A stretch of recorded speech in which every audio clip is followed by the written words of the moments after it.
Buenos días, tardes o noches. Soy The Crash Bandicoot con un nuevo video de relatos. Sin más que decir, empecemos.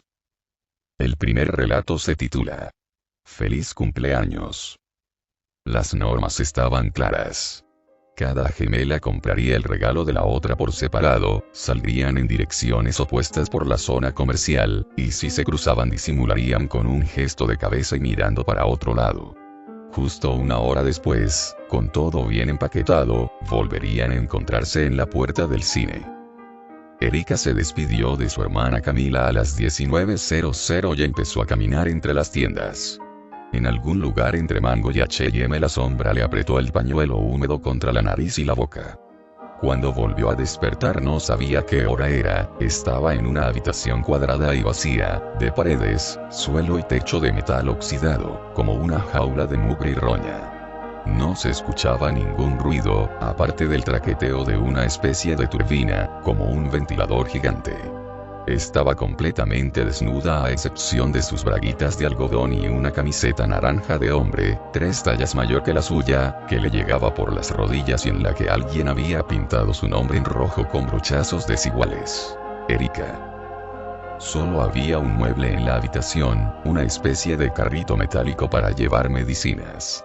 Tenía una jeringuilla usada encima, por lo demás estaba vacío. Erika encontró una puerta a su espalda y salió a un luminoso pasillo. La intensa claridad le hizo daño en los ojos y la sensación de mareo le hizo notar el bulto que tenía en la frente. Lo rozó con los dedos y encontró el tacto viscoso de unos puntos de sutura. Alguien le había cosido una herida como quien remienda una muñeca rota. No recordaba haberse hecho esa herida. El pasillo era largo como el corredor de un motel, enmoquetado, e igual que este tenía puertas a ambos lados, aunque Erika no pudo contar cuántas.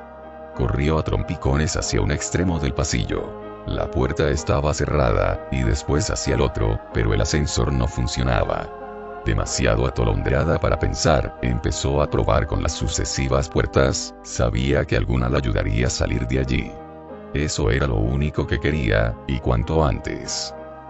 Las 2 primeras estaban cerradas, no parecían poder abrirse sin su correspondiente llave, sin embargo la siguiente no tenía el pestillo echado. Erika la abrió y asomó la cabeza, tanteó la pared pero no dio con el interruptor de la luz, de manera que la oscuridad no le permitió ver la bandeja de aluminio, el espejo tocador y el bisturí quirúrgico. Se alejó de allí y abrió la puerta de al lado, también estaba oscuro pero el olor a comida le hizo entrar y cerrar la puerta tras de sí. La luz se encendió al instante. Había comida, sí, 2 estantes repletos de embutidos, conservas y botellas de vino. Y en el centro de la habitación 2 enormes perros negros que devoraban a medias una pierna de mujer como si no hubieran comido en semanas. La pareja de Dobermans levantó la cabeza casi a la vez y encontró a Erika apretada contra la puerta, incapaz de mover un músculo. Los 2 perros le mostraron los dientes y empezaron a caminar hacia ella. Cuando logró encontrar el picaporte comenzaron a correr. Consiguió saltar al pasillo y encerrarles en la habitación antes de que se le echasen encima. A partir de entonces tendría más cuidado al probar una puerta.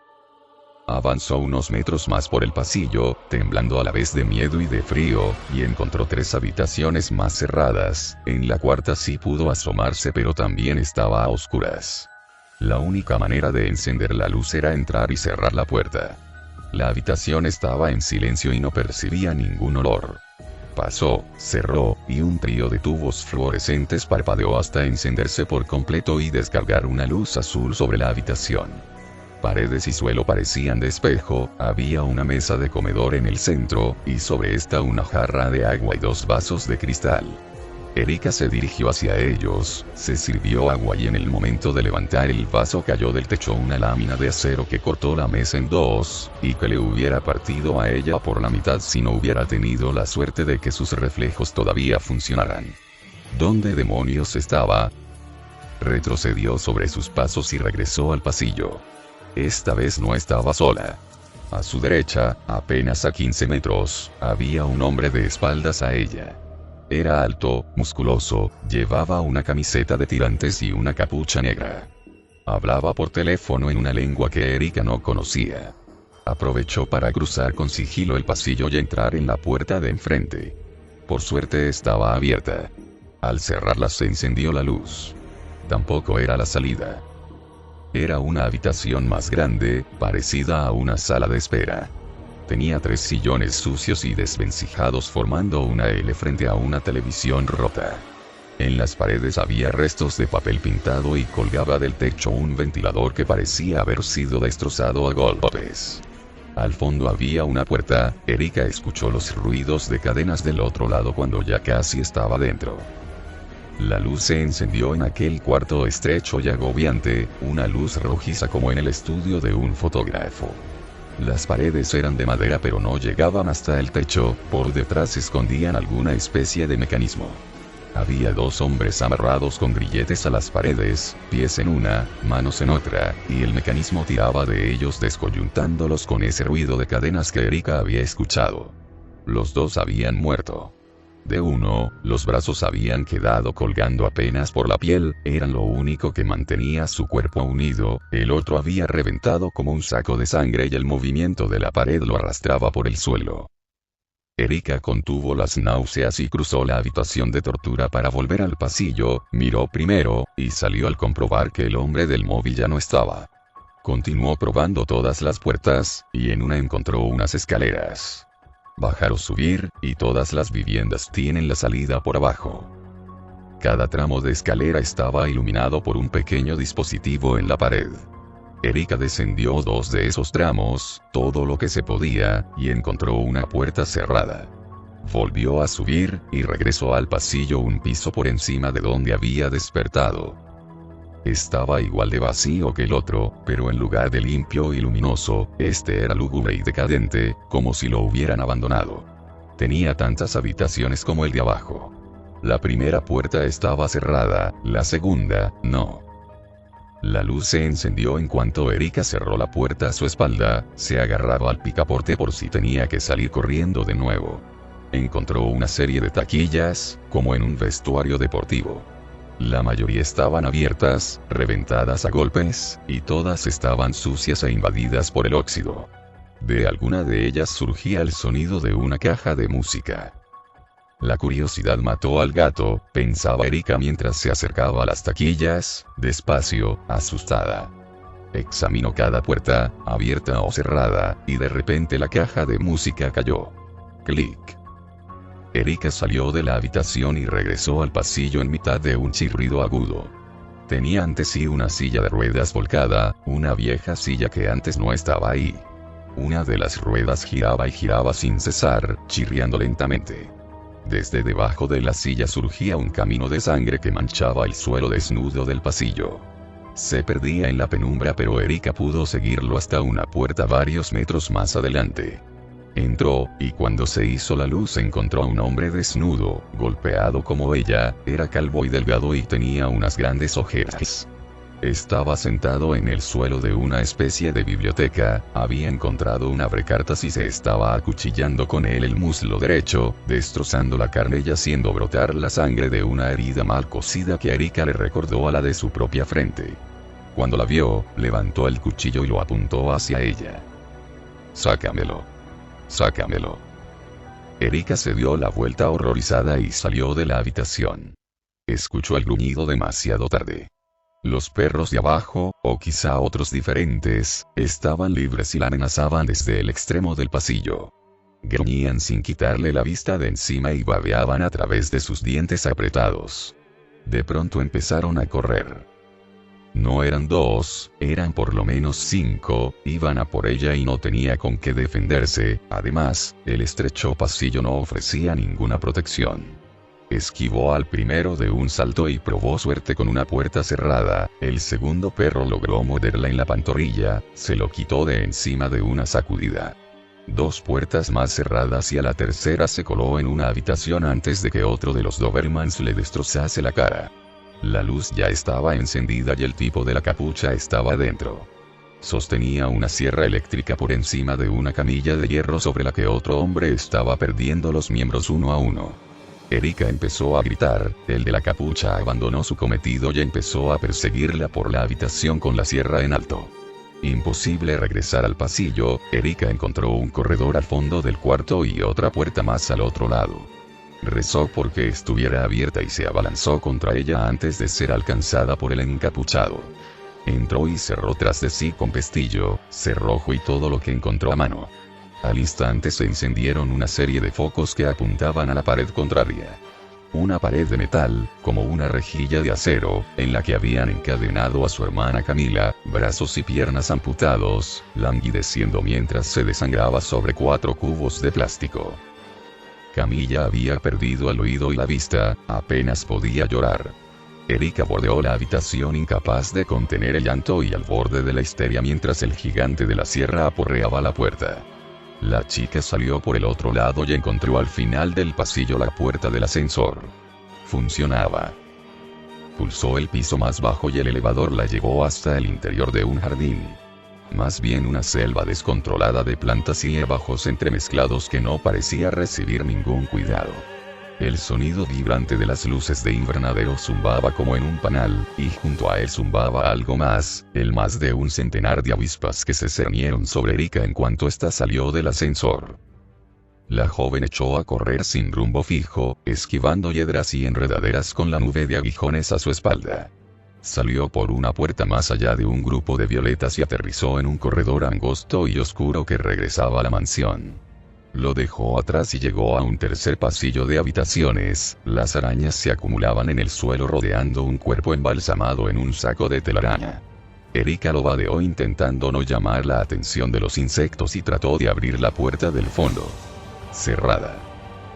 De pronto la herida de la cabeza le dolía demasiado, parecía palpitarle, como si el bulto tuviera en su interior un cascarón, del que fuera a salir cualquier cosa, a esas alturas.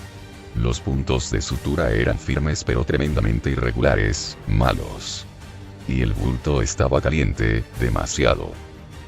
Abrió la puerta que tenía más cerca a su derecha y entró. Encontró una especie de cocina, más bien un cuarto de trinchar carne. Bebió agua del grifo y se armó con un cuchillo. Al fondo había una puerta cerrada pero rompió el cristal de una ventana y pasó al otro lado. Había 3 hombres en torno a una mesa de metal cenando, tal vez desayunando. Erika no tenía ni idea de qué hora era. Parecían tan sorprendidos al verla como ella. Iban desnudos de cintura para arriba y tenían el pelo rapado. Les amenazó con el cuchillo y no hicieron nada por detenerla. Salió de la cocina por una puerta doble y entró en un hall impresionante, como el recibidor de un gran hotel, con lámpara de araña y cuadros de escenas de caza.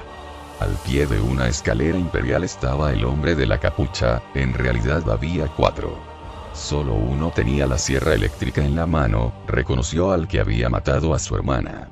Todos la miraban, o parecían hacerlo a través de los pasamontañas. A su izquierda tenía la puerta de la mansión. El bulto de la cabeza empezó a pitarle, pi pi pi, como una especie de alarma. Recordó los gritos del otro hombre intentando arrancárselo. Sácamelo. Sácamelo. De la pierna. Agarró con fuerza el picaporte, apretando los dientes y estrujando la empuñadura del cuchillo. En cuanto estuviera libre haría que la policía echara abajo ese sitio. Pipipili. Los tipos encapuchados la miraban, los que comían en la cocina también se asomaron. Giró el picaporte y miró hacia arriba. Había un letrero, como un escudo heráldico sobre el dintel de la puerta. No witnesses. Sin testigos. Erika no sabía inglés. Abrió del todo y cruzó el umbral de la puerta. Clock. Silencio. Los sesos de Erika encharcando el pavimento. El último relato se titula Sin aliento. 31 de octubre de 1979, víspera del Día de Todos Difuntos. Como todos los años, Sara se dirigió al cementerio para visitar la lápida de su difunta madre. Era una chica tímida, cuya mirada transmite dolor y sufrimiento, pero sobre todo como una especie de miedo a lo desconocido. Sara estaba destrozada, ya que su vida precisamente no era de color de rosa. Su conflictivo padre, que era un alcohólico empedernido, y la extraña enfermedad que supuso la muerte de su madre cuando aún era una niña, hicieron de ella una chica solitaria y sin ninguna ilusión en la vida. Sus grandes pasiones, la lectura y la escritura, le ayudaban a sumergirse en un mundo entre lo ficticio y lo real, lleno de una especie de magia y fantasía hipnótica, pero a su vez de una rotunda y oscura soledad y tristeza. Todo esto, junto a una muñeca de trapo que le regaló su madre antes de morir, y la compañía de su gato, hacían que Sara tenga una vida más llevadera. Pasaban las horas y empezó a escuchar voces que procedían de algún lugar de la casa. No daba crédito a lo que estaba sucediendo, esas voces le avisaban de un acontecimiento terrible. Sara estaba tremendamente asustada. Se encontraba sola, y las voces eran cada vez más persistentes. Solo pensaba una cosa, que todo era producto de su imaginación. Ya tanta era la curiosidad por saber qué se ocultaba en la casa que no esperó más. Y esa misma noche, noche de todos los difuntos, buscó ese lugar de donde procedían aquellas misteriosas voces. Subió por unas escaleras que conducían al desván y revolviendo cajas y más cajas, encontró un antiguo álbum de fotos. Con bastante inquietud Sara abrió aquel libro. Su sorpresa fue aún más grande cuando observó en aquel libro, fotos de ella por todas partes. Eran fotos hechas desde su nacimiento. Conforme iba pasando las hojas, más sorprendida estaba. Las fotos que estaban viendo sus propios ojos eran fotos del pasado, pero también del presente. Era como si cada momento importante de su vida estuviera contenido en esas fotos.